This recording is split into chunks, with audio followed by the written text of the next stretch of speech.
Hello and welcome to Serious Economics. Today we are going to see environmental economics. Okay, so let's begin the class. First is Introduction to Environmental Economics. समझते हैं कि environmental economics होता क्या है और हम इसे पढ़ते क्यों हैं. तो environmental economics को हम अप्लाई करते हैं इकोनॉमिक एनालिसिस करने के लिए environmental problems की. ठीक है, environmental problems की इकोनॉमिक एनालिसिस के लिए हम environmental economics अप्लाई करते हैं. ठीक है, इसकी स्टडी होती है कि क्या इसमें क्या पता करते हैं कि how economic activity affects the environment, कैसे इकोनॉमिक एक्टिविटी जो है हमारे इन्वायरमेंट को अफेक्ट कर रही है, और हाउ इन्वायरमेंटल पॉलिसी, और हम कैसे इन्वायरमेंटल पॉलिसी को डिजाइन कर सकते हैं efficiently using economic tool. Okay, अब कौन कौन से economic tools like incentive, price and market, इन चीज़ों को हम यूज़ करके ये पॉलिसी, ऐसी पॉलिसी बना सकते हैं जिससे कि इकोनॉमिक जो एक्टिविटी है वो इन्वायरमेंट को भी ना अफेक्ट करे और एक सस्टेनेबल पॉलिसी भी बन जाए. ठीक है, ये है ओवरऑल इन्वायरमेंटल इकोनॉमिक्स का गोल.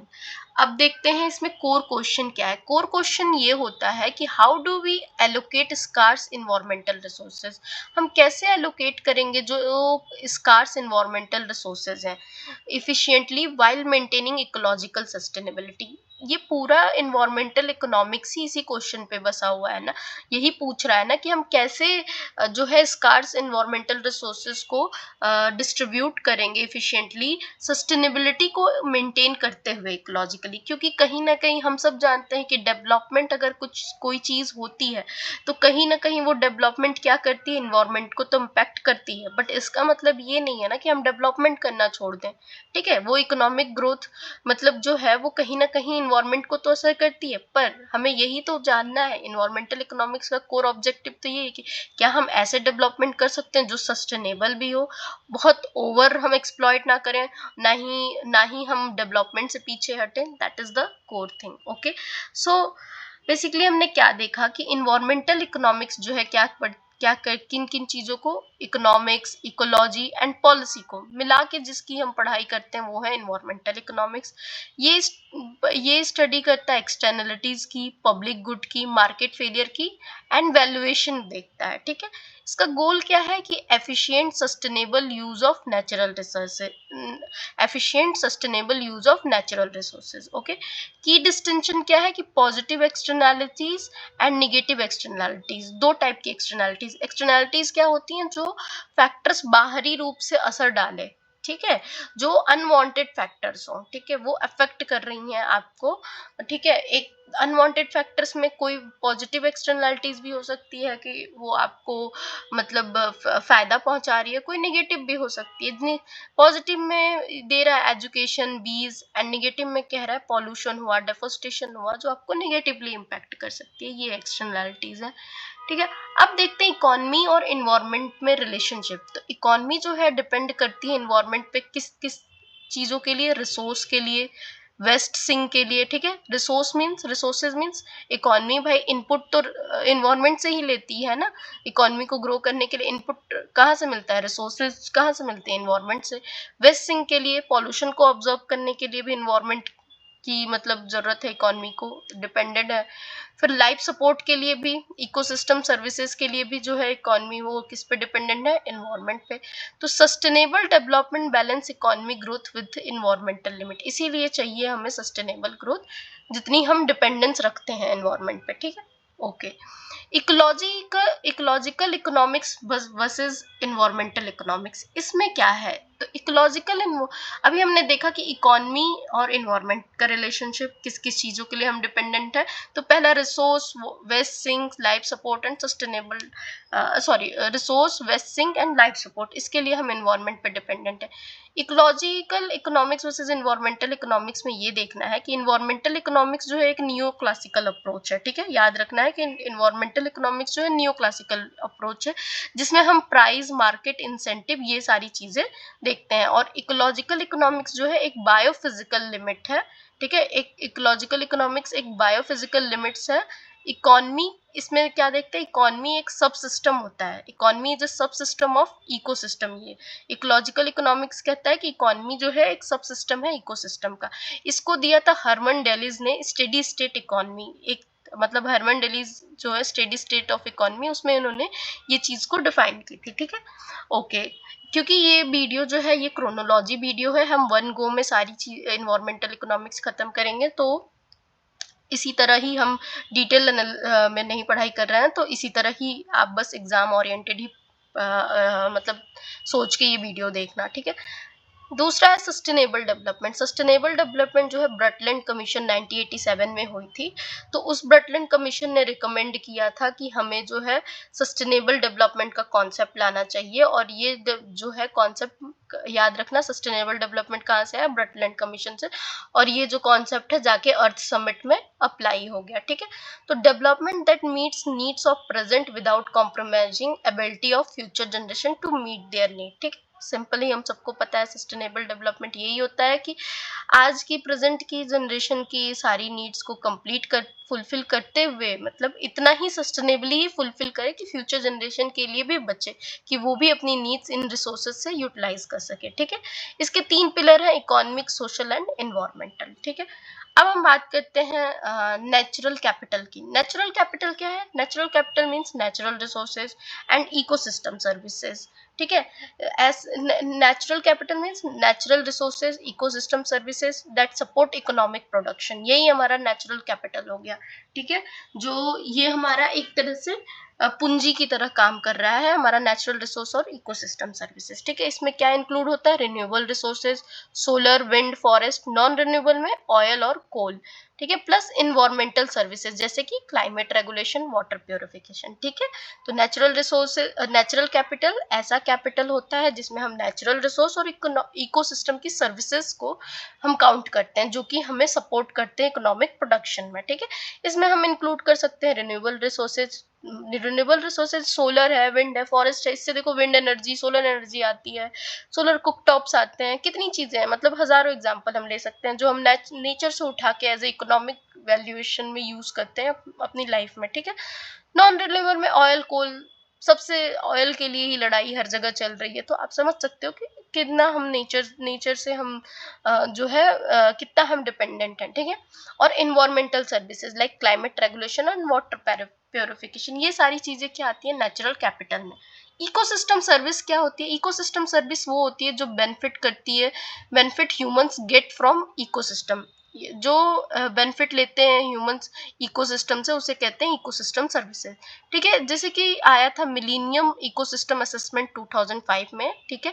इसमें क्या क्या लिया गया था एरिया, तो प्रोविजनिंग मतलब फूड और वाटर, रेगुलेटिंग मतलब क्लाइमेट एंड फूड, कल्चरल मतलब recreation, aesthetic and supporting soil formation and nutrient cycle. याद रहा तो ठीक है।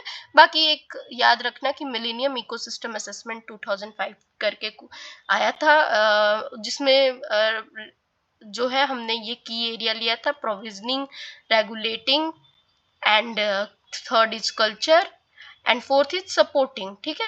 जिसमें से प्रोविजनिंग में फूड एंड वाटर लिया गया था, एंड रेगुलेटिंग में क्लाइमेट एंड फ्लड्स को, एंड कल्चरल रिक्रिएशन एस्थेटिक के बारे में, फिर सपोर्टिंग में soil formation and nutrient recycling, ठीक है। एक असेसमेंट रिपोर्ट थी जिसमें ये की एरियाज लिया गया था। अच्छा, वीक वर्सेस स्ट्रॉन्ग सस्टेनेबिलिटी क्या होती है? तो weak sustainability means natural plus man made capital दोनों आते हैं, ठीक है। नेचुरल कैपिटल हमने देखा क्या क्या है, जितने भी इन मतलब जो भी इकोसिस्टम सर्विसेज हैं वो सारे हमारे नेचुरल रिसोर्सेज, ये सब है हमारे natural capital. Man made capital हम सबको अंडरस्टूड है कि क्या होता है, तो इन दोनों को मिला के क्या बनता है? वीक सस्टेनेबिलिटी, ठीक है। Natural plus man made capital substitutable, ठीक है। Total capital stocks maintain. Strong sustainability होता है कि नेचुरल कैपिटल इररिप्लेसेबल हो, इररिप्लेसेबल हो। देखो वीक सस्टेनेबिलिटी में क्या है कि आप क्या कर रहे हो कि natural plus man made capital दोनों को सब्स्टिट्यूट करके एक दूसरे में, और फिर आप यूज कर रहे हो एज इकोनॉमिक टर्म में कि लेकिन ये है वीक सस्टेनेबिलिटी। बट वहीं अगर स्ट्रॉन्ग सस्टेनेबिलिटी होगी तो उसमें आप नेचुरल कैपिटल को किसी चीज से भी सब्स्टिट्यूट नहीं करोगे, मैनमेड से नहीं करोगे, बस यही डिफरेंस है, ठीक है। मस्ट बी मेंटेन सेपरेटली, इसको सेपरेटली मेंटेन करोगे, ये नहीं कि इस अगर लेक है तो मैनमेड लेक बना दो, ठीक है। नेचुरल लेक है, उसको अगर वो खत्म हो चुकी है तो मैनमेड लेक बना दो, तो उस तरह से नहीं होता है, वो वीक सस्टेनेबिलिटी का है। हम अगर नेचुरल लेक को ही प्रिजर्व कर ले तो वो हो जाएगा नेचुरल कैपिटल इररिप्लेसेबल, इररिप्लेसेबल, जिसे कहते हैं स्ट्रॉन्ग सस्टेनेबिलिटी, ठीक है। Okay, constant natural capital rule, इसे ही, अच्छा ये देखो, ये कॉन्सेप्ट दिल्ली का जो है वो पूछा गया है। दिल्ली जो DALY, याद रखना, दिल्ली जो मैं बोल रही हूँ वो कांस्टेंट नेचुरल कैपिटल रूल में यही बात कहते हैं, वीक वर्सेस स्ट्रॉन्ग सस्टेनेबिलिटी की, ठीक है। तो हमने दो कॉन्सेप्ट देखे हैं, एक Herman Daly steady state of economy, एक दिल्ली की कांस्टेंट नेचुरल कैपिटल रूल, ठीक है। ओके, हम इससे पहले एक्सटर्नलिटीज पे चले, हम पहले देख लेते हैं क्रोनोलॉजी इन्वायरमेंट की। एक जस्ट अ मिनट,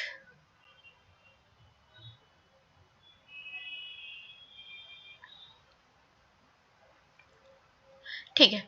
ये है क्रोनोलॉजी ऑफ इन्वायरमेंटल इकोनॉमिक्स, जिसमें हमने देखा कि 1920 में इकोनॉमिक्स ऑफ वेलफेयर आता है, जिसे AC पिग्यू देते हैं, ठीक है। जिसमें उनका की कंट्रीब्यूशन क्या था कि उन्होंने एक्सटर्नलिटीज थ्योरी दी है, पिग्यूयन टैक्स दिया है, subsidy divergence between social and private cost, ठीक है। ये इन्वायरमेंटल इकोनॉमिक्स के इकोनॉमिक्स वेलफेयर करके थ्योरी, जो इकोनॉमिक्स वेलफेयर थ्योरी किसने दी है, AC पिग्यू ने, ठीक है। फिर देखते हैं इकोनॉमिक्स ऑफ एग्जॉस्टिबल रिसोर्सेज 1931 में आई है, जिसको हेराल्ड होटलिंग ने दिया है। होटलिंग क्या कहते हैं कि ऑप्टिमल डिप्लेशन पाथ पे काम करो, ठीक है। Scarcity rent rises at interest rate, जो स्कार्सिटी है उसका रेंट तो आप इंटरेस्ट रेट के साथ बढ़ाते जाओ, ठीक है। मतलब कि होटलिंग का यही प्रिंसिपल था कि आप जो है रेंट को आप जैसे जो रिन्यूएबल रिसोर्सेज है या नॉन रिन्यूएबल रिसोर्सेज, जो भी रिसोर्सेज है उन पे आप उनकी प्राइजेस आप समय के साथ उनकी भी बढ़ाते जाओ, क्योंकि वो कम है, ठीक है। तो फिर लोग जो है उसको थोड़ा ऑप्टिमम यूज करेंगे, ठीक है।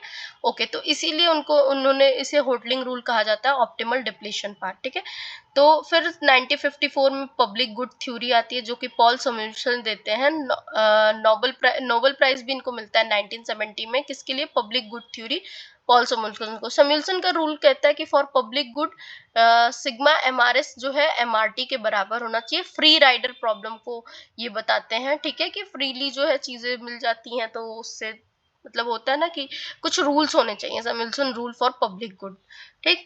फिर उसके बाद 1954 में ही गार्डन सेफर फिशरी मॉडल आता है, जो कि HS garden and MB safer ने दिया है, जो कि बताता है बायो इकोनॉमिक मॉडल के बारे में, MSY के बारे में टर्म बताता है, open access over fishing and rent deception के बारे में बताता है, ठीक है।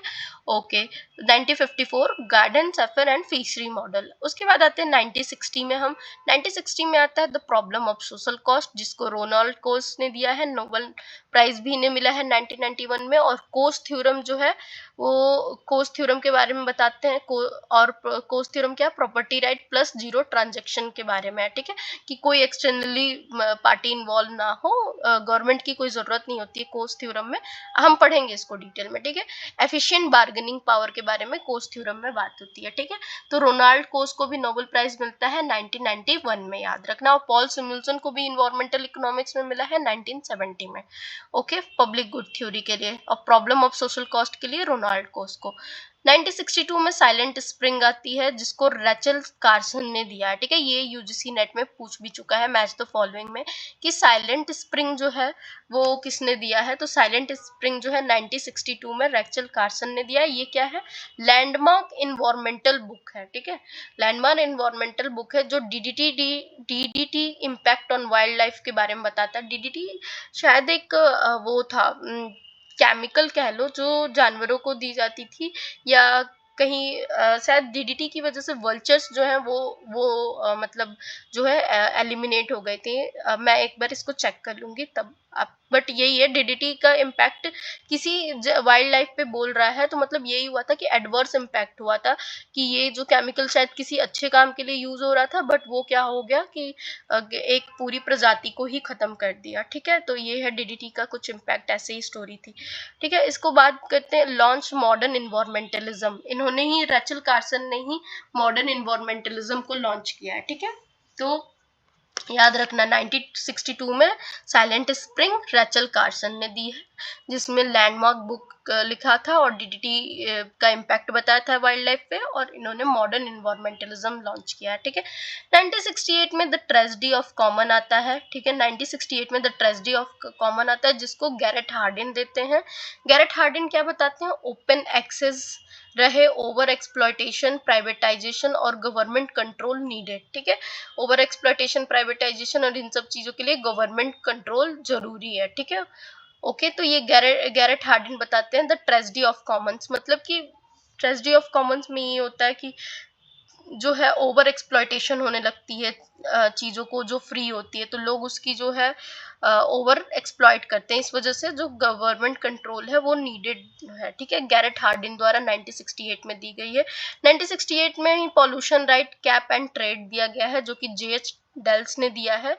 फर्स्ट प्रपोजल किसके लिए है? ट्रेडेबल एमिशन के लिए। ठीक है, फर्स्ट प्रपोजल है ट्रेडेबल एमिशन के लिए, परमिट करता है, permit as a pollution control mechanism. Okay okay, next है 1972 में हमारा स्टॉकहोम कॉन्फ्रेंस आता है, यूनाइटेड नेशन में फर्स्ट यूएन एनवायरनमेंट कॉन्फ्रेंस होता है, जिसमें यूएनईपी भी स्टेब्लिश्ड होती है एंड डिक्लेरेशन होता है on human environment. Okay, just a second. Okay, then 1972 में द लिमिट टू ग्रोथ भी आती है, जो कि क्लब ऑफ रोम, एक सेकेंड, क्लब ऑफ रोम में मीडोज एंड अदर्स द्वारा दी जाती है। ठीक है, क्लब ऑफ रोम में लिमिट टू ग्रोथ जो है 1972 में आती है, Club of Rome, Meadows and others द्वारा दी जाती है, ईटीएएल, ये रिसर्च में लिखते हैं ना, ईटीएएल मींस एंड अदर्स। ठीक है, एंड कंप्यूटर, इसमें क्या होता है? Computer model showing resource limit, exponential growth, unsustainable. Computer model show किया जाता है, रिसोर्स लिमिट के बारे में बताया जाता है, और बताया जाता है कि एक्सपोनेंशियल ग्रोथ जो है वो अनसस्टेनेबल है। फिर 1972 में एमिनिटी राइट आती है, जो कि एमिनिटी राइट्स और हेडोनिक प्राइज। ठीक है, जिसको दिया है रोसेन 1974 में, hedonic price framework for valuing non market environmental amenities. ठीक है, ये जो है amenity right and hedonic price दिया गया था। ओके, अभी हमने देखा क्या कि ये जो ट्रेजेडी ऑफ कॉमन का कॉन्सेप्ट हमने देखा कि गैरेट हार्डिन ने 1968 में दिया है। जब कॉमन रिसोर्सेज सबके लिए ओपन हो, जैसे ग्रेजिंग लैंड हो गया, रिवर हो गया, फॉरेस्ट हो गया, हर इंडिविजुअल क्या करता है? अपना मैक्सिमम बेनिफिट लेने की कोशिश करता है। ठीक है, ओवर यूज करता है, डिप्लेशन करता है। ठीक है, इससे रिसोर्स खत्म हो जाता है, प्राइवेट गेन को ज्यादा प्रेफरेंस देता है, इस वजह से प्राइवेट गेन ज्यादा हो जाता है एंड सोशल लॉस हो जाता है, लोग इग्नोर कर देते हैं इस चीज को। ठीक है, यही था ट्रेजेडी ऑफ कॉमन्स। ओके, हमने क्या क्या देखा, कितनी थ्योरीज देखी। 1920 में economics of welfare by A पिग्यू। ठीक है, 1931 में हमने हैरोल्ड होल्टलिंग की थ्योरी देखी, जो कि है economics of exhaustible resources. Then Paul Samuelson की 1954 में थ्योरी आती है, पब्लिक गुड थ्योरी, जिसको 1970 में जाके मिलता है नोबेल प्राइज। फिर हमने देखा कि 1954 में एच.एस. Garden and MB. सेफलर ने किस चीज की थ्योरी दी है? गार्डन एंड सेफलर फिशरी मॉडल को दिया है। ठीक है, जो कि बायो इकोनॉमिक मॉडल था। ओके, इकोनॉमिक ऑफ वेलफेयर किसका मॉडल था? एक्सटर्नलिटीज थ्योरी, पिगीवियन टेक्स्ट और इन सब चीजों के बारे में था। और हैरोल्ड होल्टनिंग का, उनका ये था कि ऑप्टिमल यूज करो, स्कार्सिटी जैसे जैसे है वैसे रेंट राइज करो इंटरेस्ट रेट के साथ। ठीक है, हैरोल्ड होल्टनिंग का ये था। पब्लिक गुड, जिसके लिए पॉल सैमुअल्सन को 1917 में नोबेल प्राइज मिला, और ये 1954 में जो थ्योरी आई है, ये क्या कहता था कि कुछ रूल होना चाहिए पब्लिक गुड के लिए, और सिग्मा एमआरएस जो है एमआरटी के बराबर हो। ठीक है, फ्री राइडर प्रॉब्लम को पॉल सैमुअल्सन आइडेंटिफाई करते हैं। गार्डन और सेफर द्वारा जो आया है 1954 में ही मॉडल, पब्लिक गुड थ्योरी के जस्ट बाद 1954 में गार्डन सफर की फिशरी मॉडल आती है, ये बताती है बायो इकोनॉमिक मॉडल के बारे में, ठीक है। ओपन एक्सेस ओवर फिशिंग लाती है एंड रेट डिसेप्शन के बारे में। फिर प्रॉब्लम ऑफ सोशल कॉस्ट हमने देख लिया, रोनाल्ड कोस्ट ने दिया है 1960 में दिया है रोनाल्ड कोस्ट ने problem of social cost per. इनको नोबेल प्राइज 1991 में मिलता है जिस कोस्ट थ्योरम के लिए। उसके बाद आता है 1962 में साइलेंट स्प्रिंग, रेचल कार्सन ले आते हैं, ये बहुत ही इंपॉर्टेंट है। डीडीटी इम्पैक्ट के बारे में बताते हैं, लैंडमार्क बुक होती है इनकी इन्वायरमेंटल की, एंड लॉन्च करते हैं मॉडर्न एनवायरमेंटलिस्ट। फिर Garrett Hardin tragedy of common ले आते हैं 1968 में। हमने अभी ट्रेजेडी ऑफ कॉमन देख लिया कि ओवर एक्सप्लॉयटेशन हो जाता है, प्राइवेट गुड ज्यादा हो जाती है, प्राइवेट गेन ज्यादा प्रेफर हो जाती है सोशल गेन के आगे। Garrett Hardin 1968। फिर आता है 1968 में ही पॉल्यूशन राइट, जस्ट 1968 में ट्रेजेडी ऑफ कॉमन भी याद रखना, 1968 में pollution right, cap and trade भी याद रखना जिसको जेएच डेल्स ने दिया है, ठीक है। First proposal for tradeable emission permit है as a pollution control mechanism. फिर 1972 में स्टॉकहोम कॉन्फ्रेंस, एंड 1972 में देखो 1972 में थ्योरीज आ रही है, Stockholm conference, the limit to growth and the amenity right and hedonic price, ये तीनों ही 1972 में आ रही है। स्टॉकहोम कॉन्फ्रेंस यूनाइटेड नेशन में द्वारा लाई जाती है, यूएनईपी बनती है, ठीक है। इसके बाद लिमिट टू ग्रोथ में क्लब ऑफ रोम द्वारा, मीडोज द्वारा और अदर उनके जो है कंप्यूटर मॉडल शो करते हैं, बोलते हैं कि एक्सपोनेंशियल ग्रोथ जो है अनसस्टेनेबल है। एमिनिटी राइट जो हेडोनिक प्राइस है वो रोजन द्वारा 1974 में लाई जाती है, हेडोनिक प्राइस फ्रेमवर्क, जिसमें for valuing non market environmental amenities. Okay, हो गया। तो तीन थ्योरी आती हैं हमारी 1972 में, Stockholm, limit to growth, amenity right. और जो हमारी दो थ्योरी है 1954 में आती हैं, कौन कौन सी, public good theory and Gordon and Schaefer की फिशरी मॉडल, ठीक है। और 1968 में भी दो थ्योरी आती है, tragedy of common and pollution right and cap and trade, ठीक है। अब देखो इसी से 1960 से 1954 एंड 1968 इसी के बीच में आसपास ही 1960 में प्रॉब्लम ऑफ सोशल कॉस्ट आती है, 1962 में साइलेंट स्प्रिंग आता है, ठीक है। Okay, and 1920 economics of welfare, 1931 economics of exhaustible. मैंने मल्टीपल टाइम रिपीट करा दिया, आई होप सो आपको क्रोनोलॉजी याद हो गई, और नेक्स्ट वीडियो में कंटिन्यू करते हैं।